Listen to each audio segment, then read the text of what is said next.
Here's a number that surprises almost everyone. On a gallon of gas, the station itself might only pocket a few cents.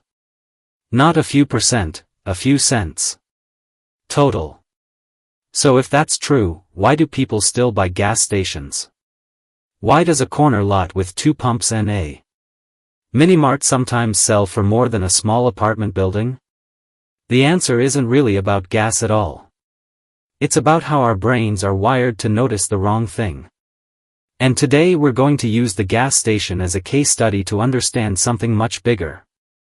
How psychology quietly runs the economy, and how businesses are built around the way humans actually think, not the way we assume we think. Let's get into it. Start with the pump. Every time fuel prices spike, people assume station owners are getting rich. That belief itself is a psychology story before it's an economics one. We anchor on the biggest, most visible number we see every day, the price on that giant sign, and we assume that number represents profit. In reality, fuel margins usually run just a few cents per gallon, and a big chunk of even that gets eaten by card processing fees. This is a pattern that shows up everywhere in money psychology. We judge profitability by visibility, not by actual math. The more often we see a price, the more certain we feel about what it means, even when we're completely wrong. Now here's where it gets interesting. If fuel barely pays, getting into this business should be cheap. It's the opposite. Buying an existing station can cost several $100,000 to well over $1 million. And building one from scratch, with underground tanks, permits, and environmental studies, can run into the millions before a single customer shows up. This is where a very human bias kicks in for the buyer. The bigger the entry cost, the more people convince themselves the business must be worth it. Nobody wants to believe they just sank a fortune into something built on a myth. So the size of the investment itself becomes a kind of psychological anchor for future confidence, whether or not the fundamentals actually support it. So if fuel isn't where the money is, where is it? Almost entirely inside the store.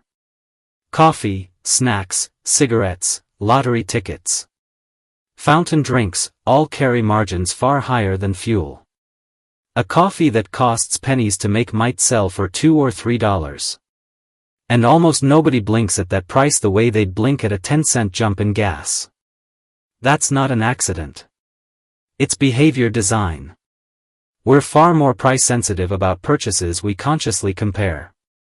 Like fuel, where the price is posted 20 feet high, and far less price-sensitive about small, impulsive purchases we don't mentally track as real spending. A gas station isn't selling gas and snacks. It's selling a moment of low guard. Right after a bigger, more painful purchase, when your mental accounting has already moved on. This same psychology explains the pivot happening across the industry.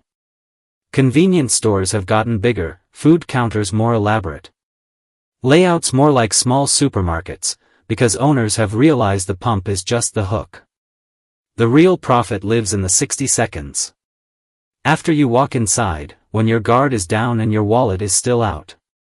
Then there's the part almost nobody thinks about, and it's less about psychology and more about a very real financial trap.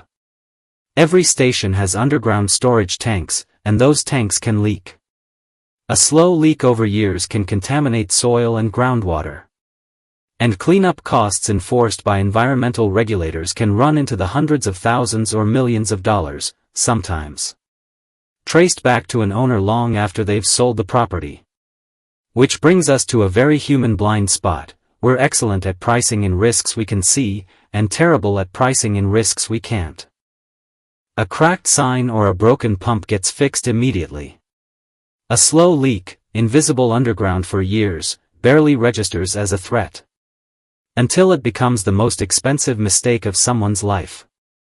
And now the industry faces a bigger psychological shift: electric vehicles.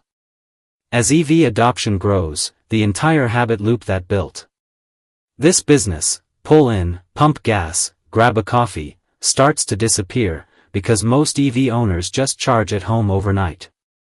Some stations are adding chargers, but the psychology of a 5-minute fuel stop is completely different from a 30-minute charging wait. One is a quick errand. The other invites you to actually sit, browse, and spend. In the end, the humble gas station is a perfect example of something much bigger, a business built on a product with almost no real profit. That survived by learning how to work with human psychology instead of against it. The price on the sign gets you to stop. The habit gets you inside. And what you do in the next few minutes, half on autopilot, is where the real money has been made all along.